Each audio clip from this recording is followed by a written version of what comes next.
Buurman, and I'm the director of the Beethoven Center.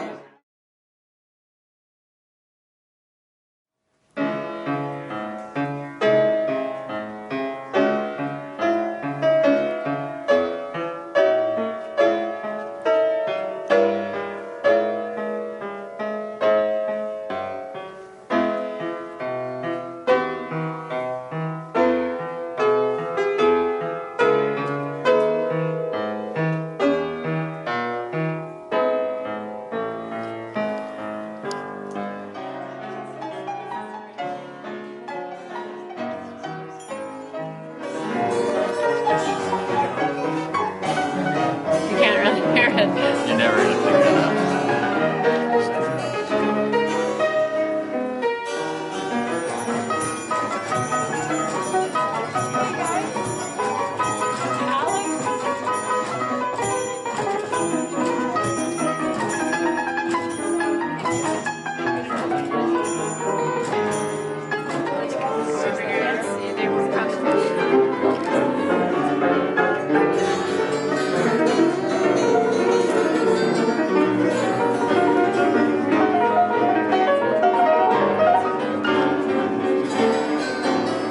Rachmaninoff on the old piano.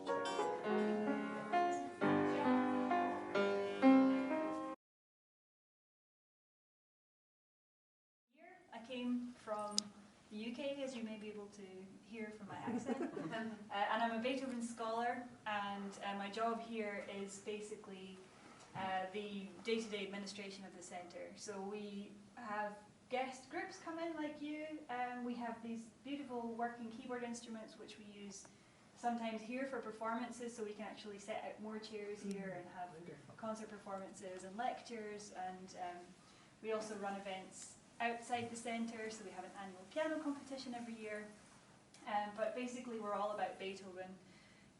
And he eventually wanted this collection to be made publicly available, and through a connection at San Jose State the collection ended up here. That was in 1983, and it started as a collection of 75 first edition scores. Now we have more than 30,000 items in the collection. So we have first edition scores, but we also have a pretty much comprehensive research library. So we have the world's knowledge of Beethoven here, and also related literature about performance practice or about anything that would be relevant for someone who's studying either the performance or the research of Beethoven. So that's what we do. We work in partnership with the American Beethoven Society, who are a private organisation that has around 400 members, not just in America but across the world. They pay a membership subscription, and they also raise funds for us, and so they help us to purchase items for the collection. So it's through the help of that society that we've been able to buy these instruments, for instance, which I think you'll have fun exploring tonight. You guys are all pianists, I understand. Is there a special focus on period instruments, or is this something that you've done? No, not really. So this is just a kind of dip your toe in. A lot of people are beginners, are just maybe 2 years playing. Okay. So, yeah. Great. Well, what's really nice about the centre, I think, is that you can kind of get an oral history of the piano. Because we have these different instruments which are all from the 18th and 19th centuries. So we're talking basically, these are the instruments of Beethoven's lifetime. And Beethoven lived through a time of incredible change in all kinds of aspects of life. So politically and socially, he lived through the French Revolution, the whole system of the way professional music was organised changed during Beethoven's lifetime. So he was one of the first composers to have to figure out the commercial market, to figure out how to survive by yourself and how to buy and sell music and make a living that way. He lived through almost 20 years of war. The Napoleonic Wars affected all of Europe. As soon as you got more keys on the piano, he wrote music that went up to the new range. As soon as there were sustaining pedals, okay, they weren't completely new, but this was the era, the sort of 1780s and 90s when Beethoven was in his teens and 20s. The forte piano was the kind of latest technology, and that had a damper that you could lift and let the sound ring on, which the harpsichord can't do.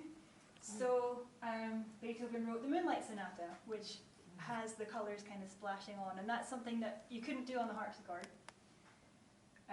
Although, funny story, the early keyboard sonatas by Beethoven were marketed as being for piano or for forte piano or harpsichord. And that's just because a lot of people still had harpsichords in their homes because, as soon as there's a new technology, you don't throw it. The Moonlight Sonata, the first edition, which I've actually put a facsimile on the stand of that piano for, says it's a sonata for forte piano or harpsichord. So presumably, people played the Moonlight Sonata on harpsichord, which is kind of bonkers because it's... Can you go sit in this room first? Yeah, that's the commercial market, right? Publishers don't want to miss out on being able to sell their music to someone who doesn't have that instrument, but they do have that instrument. And something you'll notice, I think, when you spend more time with these instruments is that they all sound really different from each other. Because the modern piano, okay, there is different tone colors with, a Steinway sounds different from a Yamaha, but they're not as different as these instruments all are from each other.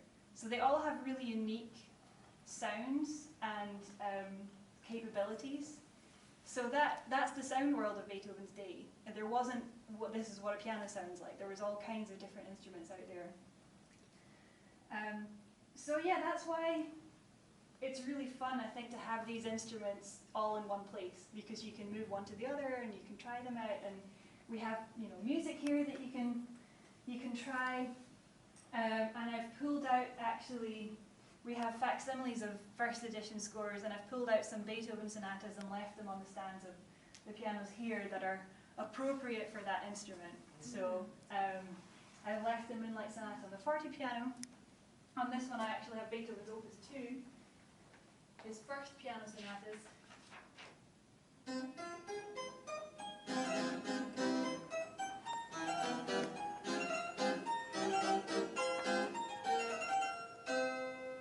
That's Beethoven's first piano sonata, which presumably people played on the harpsichord because that's what the instrument, that a lot of people had in the 1790s.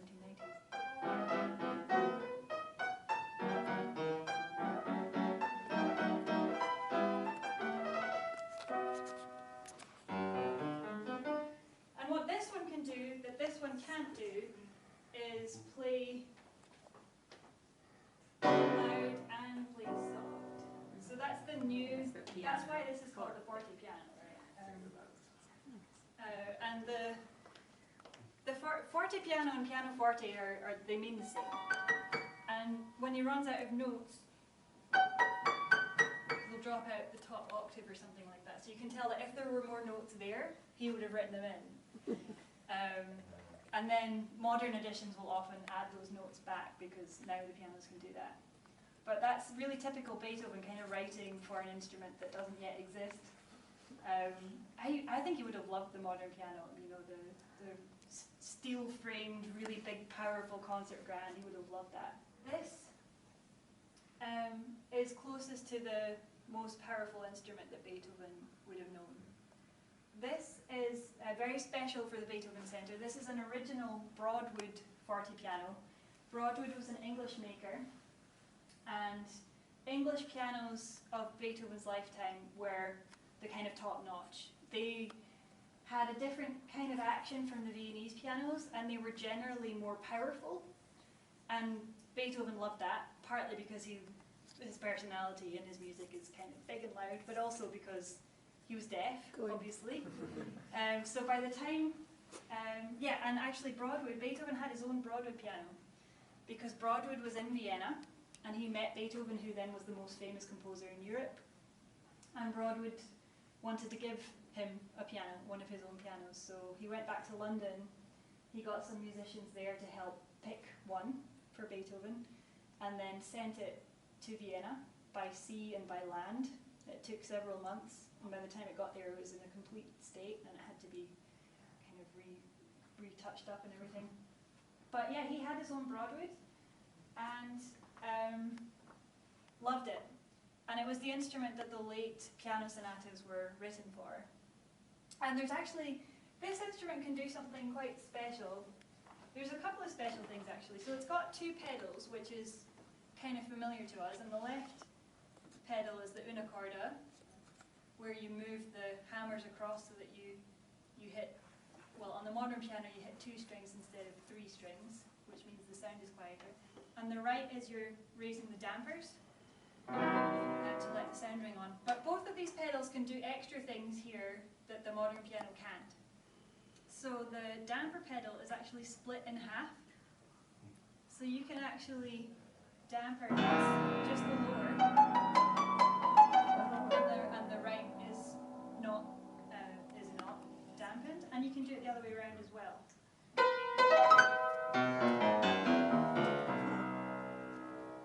So, I mean, the sound rings on slightly differently from a modern piano anyway. The sound dies a lot faster, but you can tell there's kind of useful potential there. For instance, for sustaining a nice singing melody up here while your bass line is doing some harmony changes. You know, there's some cool things that it's interesting that this didn't take off and become a feature of the modern instrument. There are 3 strings per note, so the hammer hits 3 strings. And una corda means 1 string, so you move the hammers over so that you hit 1 instead of 3 and you get a change of sound. Now, on the modern piano, it's called una corda, but that's actually a misnomer because what happens on the modern piano is you move the hammers over a little and you hit 2 strings instead of 3. So the sound is a little quieter, but you can never achieve that true una corda. But you can on this instrument. And in fact, there's a little lever here which you can come and see in a minute. And when the lever is down, it stops the keys moving all the way over. So that gives you that's the difference between 3 strings and 2 strings. But if you raise this lever, it means that the keys can go all the way to the end, and you get an extra level of sound. And there's at least one Beethoven piano sonata that actually asks you to move gradually between 3 strings and 1 string, which you can't do on the modern piano, but you can do on this piano. So the Sonata Opus 101 specifies una corda at the beginning.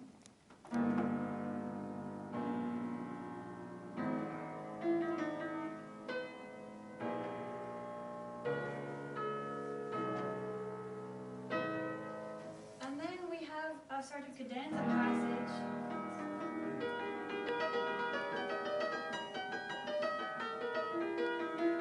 And then we have an instruction here which says nach und nach mehrere Seiten, which means gradually more strings. So that's you going from 1 string, gradually to 3 strings. So it's like you're kind of, gradually doing, and you can't do that on the modern piano because it's either 2 or 3. So, choose one.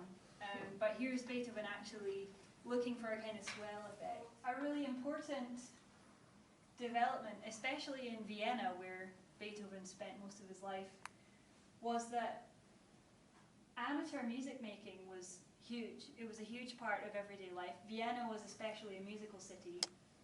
And as middle classes were becoming, better off and they had more disposable income, and also as technology meant that instruments could be more mass-produced and were cheaper, it meant that basically everyone middle class and up had a piano of some sort in their home. And they were kind of status symbols as well as musical instruments. And socially, it was kind of the ladies' instrument. So if you were a well-bred lady, you would learn the piano, and you would maybe learn to sing, or you would play the guitar. And it was something that was one of your accomplishments. You know, you would learn the keyboard, and you would also learn foreign languages and dancing. So it was kind of part of your repertoire of being a well-bred person. And the house concert, where, you know, you're dining with other families, or you've got a little social gathering, there would usually be a performance, and so all the ladies would have their turn, and there would be songs, which is good news for composers, because that means that there's a big market for new entertainment music. So Beethoven, we know his serious piano sonatas, which are big and difficult, but he also, of course, wrote songs, and he wrote easier pieces, and that was exactly the kind of music that this amateur market would be after. So it's kind of extraordinary, actually, that Beethoven was composing music that was so difficult, because he was living in the days before the idea of the piano recital. So there wasn't really any such thing as a concert that you would buy tickets for and go and hear someone play a piano sonata. A piano sonata was something that you play at home. So he was kind of ahead of his time writing this concert music, basically, for before the piano concert was really a thing. I want to just demonstrate what the special effects pedals can do. So we have the unicorda, and also the moderator pedal, which the fortepiano has instead of unicorda. That's a layer of felt that goes in between the hammers and the strings, and it dampens the sound, which means that that piano has a much bigger range of tone color than the other ones. You've got kind of 4 or 5 different layers. You know, you can combine the unicorda with the moderator and get an extra special kind of tinkly sound or whatever. And there's also 2 special effects pedals. One is called the bassoon pedal, and what that does is it lowers a rod onto the strings, onto the lower strings, so that they then rasp against this rod when you hit the keys, and it's supposed to sound like a bassoon.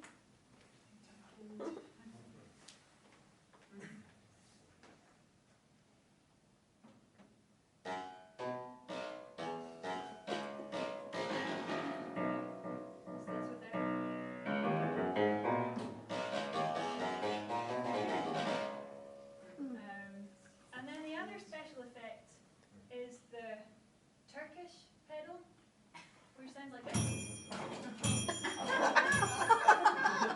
So, and you can have just the bell, or you can have the bells and the drum. And that is just showing off, basically. So yeah, and what's really interesting as well is that there's almost no music that asks for these special effects that we know of. So we have a copy in our collection of I think a piece by Hummel, which asks for a bassoon pedal at some point. But then we found another copy of the same piece which doesn't ask for it. So then, you know, maybe it wasn't Hummel that asked for it. So yeah, I guess we can only speculate what these pedals were used for. I would guess dance music. There was a lot of dance music played in the home. Nice to add a bit of percussion. And yeah, there's a lot of Turkish music. Think of Mozart's Alla Turca. It would maybe be fun to add some special effects to that sort of thing. But yeah, it's basically rich people showing off in the 1820s.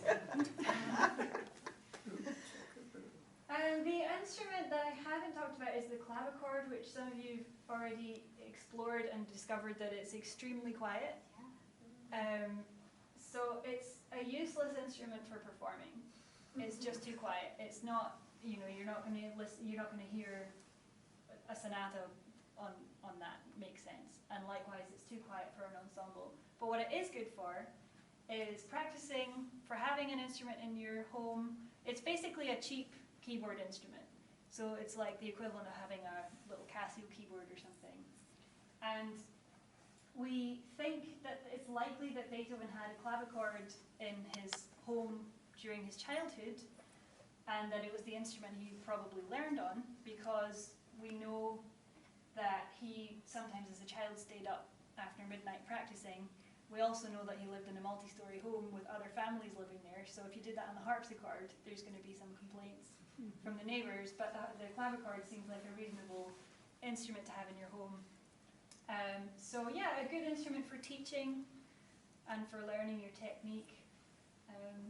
Beethoven, he learned the organ as a child and probably played the harpsichord because that was the continual instrument still of the orchestra.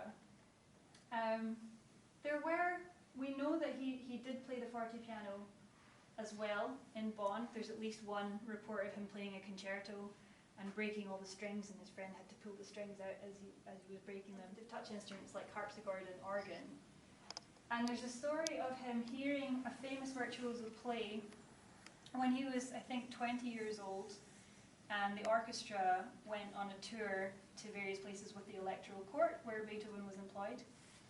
And they heard a famous keyboard virtuoso play there. And Beethoven had never heard keyboard playing like it because he just hadn't heard a virtuoso. He hadn't, seen these amazing people play their concertos in Vienna. And apparently he was then challenged, Beethoven was then challenged to play this keyboard piece that he himself had written, which was very difficult, very typical Beethoven. And he was embarrassed too because he'd just seen this amazing playing and he, wasn't trained in that way.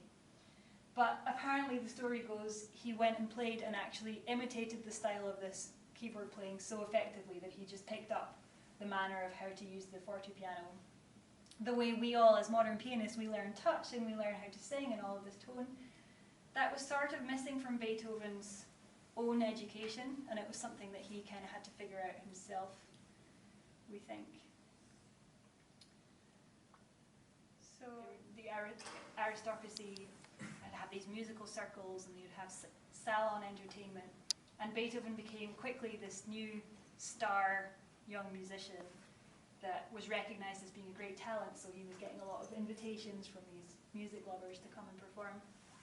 And apparently he was a really incredible improviser and also a very expressive performer himself. Not the most necessarily delicate and refined player, a little rough around the edges, but he had this artistic personality that I think people found quite attractive. Have you heard of piano duels? So this was another early 19th century thing that people went wild for, is that you would have two virtuoso pianists doing a sort of contest to see who can out-piano the other. And there would be tests of improvisation, and there would be a performance, and there would be other kind of elements, maybe some kind of theory thing. And this was really good fun for audiences because, it's kind of like seeing acrobats doing incredible circus feats. And Beethoven participated in a few of those. And so we actually have descriptions of people comparing Beethoven with other performers and saying, well, this person played that way and Beethoven played that way. And Beethoven, we get the idea that he was kind of an artistic temperament, and that his stage manner was kind of scowly, and he wasn't a crowd pleaser. He wouldn't be pearly smiles and look how lovely this is. He would really be kind of stormy, and he would kind of stump onto stage and not really acknowledge the audience and kind of stump off. And that was considered by some to be a little rude, but also recognized as being his personality. He's kind of the archetypal romantic artist in some way, the sort of dark, stormy, troubled, tragic hero type, explained by the fact that he went deaf quite early on, because it really affected the way he interacted with people. It must have been so isolating in this time. This is before sign language, before any kind of systems in place for helping people when they've got some kind of impairment. So yeah, it was isolating. That was the main impact on him, I think, for going deaf, which he started to notice in his late 20s, and progressively got worse and worse, so that in the last 10 years of his life he could no longer really have spoken conversations with people. but what he reported as being most upset about was feeling like he had to hide the fact that he was going deaf. So, because it's obviously devastating for a musician, kind of career-endingly devastating. So a lot of the time he was pretending to get by and not really, you know, contributing in conversation or whatever. And becoming a withdrawn person, so no longer going out, no longer going to balls or big gatherings, not going to the theatre anymore. What's the point if you can't hear? Analysis where they're studying. And what he told me, I couldn't remember my notes, so I looked up my whole interview transcript, and what he said was that he could not have died from lead because they can date the spikes on the hair of where there's more lead, and they're exactly spiked at intervals that they know were medically time periods where they would give lead treatment, you know, so he was already very ill and already deaf. So the lead was from like stomach ailments or whatever they thought he was dying from. It was treatment at the very end of his life. And they can date it like every 2 weeks or 2 months, I can't remember. Wow. Which From the hair. From the hair, they can say, okay, he was given a big dose of lead here, and then 2 weeks later, 2 months it might have been later. From the growth of the hair. From the hair sample, yeah. Well, there's like a little spike on the hair of lead, yeah, from the growth. So, yeah, and he's on that forensic kind of committee. The reason there are so many locks of hair out there from Beethoven is that it was the common currency of mementos of famous people. So a lot of these hair locks were taken when Beethoven was on his deathbed. So visitors came to see him and they would take a snip of hair. Oh my God. Was there anything left of it? Apparently not. Apparently when they buried him, he was bald. clean shaven, yeah. But it wasn't just, so Beethoven himself also gave locks of hair away, so it wasn't all stolen. You know? So there are some locks of hair that Beethoven gave to a friend, you know, when he was in his 40s as a kind of souvenir. He sent something back to his friend in Bonn, which is a little portrait of himself with a lock of hair, which is just, you know, thinking of you sort of thing. And it seems very morbid to us, isn't it? Because especially now, 200 years later, you're looking at basically a body part and you're going, what? You know? And it's incredible because hair doesn't deteriorate. So, you know, it's incredible. There's no other part of the living organism that you could really preserve like that, which is why it makes such a nice keepsake, is because it doesn't deteriorate. But yeah, it's amazing that people are really drawn to it. You know, it's a strange, because the piano concerto was a really useful genre if you wanted to put on a public concert. People wanted to hear virtuoso pieces, and they also wanted to hear the orchestra. So the piano concerto means that you can show off as a soloist in the concert setting. So Beethoven organised not that many concerts during his lifetime because they were a real pain in the neck to organise. You had to book the hall yourself, you had to book the orchestra, you had to pay for all this stuff. It was incredibly expensive, and if people didn't buy tickets, you would lose thousands. So he really could only do it with the support of aristocrats who were propping it up. And also there wasn't a concert hall. There was no concert hall in Vienna, so your best bet was to use the theatre. But there was an opera on every single day. So you could only use the theatre when there was no opera, and that was during Lent. And on Christmas Day, that was it. So, you know, the concert life wasn't really an established thing during Beethoven's lifetime. But the first 5 or so concerts that Beethoven organised, he composed a new symphony and a new piano concerto. So the very first concert he gave, we have Symphony No. 1 and Piano Concerto No. 1. And then Symphony No. 2 and Piano Concerto No. 3 were premiered at the same concert. And then famously, Symphonies No. 5 and 6 and the 4th Piano Concerto were premiered on the same concert, along with 3 movements of the Mass in C and the Choral Fantasy and Beethoven Improvised. And I think there was something else. And it went on for 4 hours. Yeah, it's a lot of new music. And like amazing new music, you know, 5th and 6th Symphony. Imagine hearing all that for the first time in one night. So yeah, he stopped composing piano concertos because there was no point, really. He didn't perform Piano Concerto No. 5 himself. He'd already stopped playing by then. And there are actually, he kept a lot of sketches. So when he was writing a new piece of music, he would sketch a lot before he got to the stage of writing out the final score. And when he was composing the 8th Symphony, he actually started composing a piano concerto. So the 8th Symphony was going to be a piano concerto, and we know that because there are notes in the sketches which say cadenza, solo, whatever.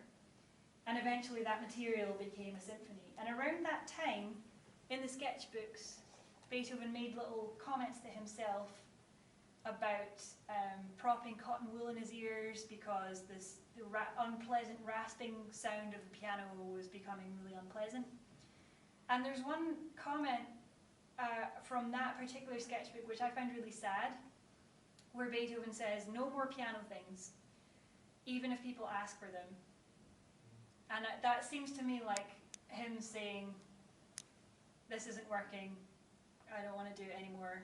So even when people ask me, I'm not going to write piano stuff. And actually he did then write the 5th piano concerto. But this was the moment when it seems like he thought he was going to do this concert and he was going to do a concerto and have a new symphony, and then realized that it wasn't going to happen. So that stopped him composing there. And in terms of how else it affected his composition, I guess we can only speculate because we can't know, but you get the sense that his music becomes a lot more intellectual and a lot more paper-based. So when he's composing, in his early period, it's quite clear that he's doing that mostly at the keyboard. He's trying things out, oh, this sounds good, I'll write that down. And in his later period, he's actually starting on paper.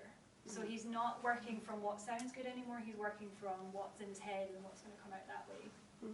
So especially the late quartets, which are the last works that he completed, those are really intellectual works, and there's a lot of complex counterpoint, and the way he sketched and composed those is very much worked out on paper. It's much more like kind of mathematical almost. So yeah, I mean, it must have affected his composition. So we have all of his sketches. So he sketched music from when he was a teenager all the way throughout his life, and he kept this all with him. And he moved house every 6 months, and every time he moved, he took all of his sketches with him. And if you pile them on top of each other, it would come to about here. This is a ton of paper. So even when he was on his deathbed, he still had notes that he'd written when he was 14. So he was a real hoarder. But he moved every 6 months? Yeah, so that was kind of normal. You would rent rooms, and it was also normal in Vienna to move to the countryside in the summer because the city got very hot and dusty, so you would rent rooms in the summer. And every time he moved, he would hire a cart and put all his furniture on there and all of his books and materials. Something would always fall off and get lost, but most of it survived. In Beethoven's time, because the idea of a conductor was not really a thing yet, symphonies were usually directed from the concertmaster, so you didn't need to have someone reading the whole score. So the 7th Symphony by Beethoven is actually the first published symphony, probably in music history, to have the parts and the score published simultaneously. Before that, you would just publish the parts, and then maybe a few years later someone would publish a score. But the score was more like a curiosity. It would be something that you would read, or it wasn't really a performing thing. So the idea of the symphony score in that period is it's something kind of intellectual. It's like a book you can read. It makes the symphony seem like an object to be taken seriously. So that's a pretty extraordinary gift to give to a woman, because the symphony, all of Beethoven's symphonies are dedicated to men. It's quite a male genre because symphony performers are all male, professional musicians are all male except for opera singers and occasionally pianists. So yeah, it's the only symphony that Beethoven dedicated or inscribed to a woman, which it's significant because it's this woman. We don't know if he was in love with her, but it seems like this is a big deal, this gift. I'm Dr. Erica Buurman and I'm the director of the Beethoven Center.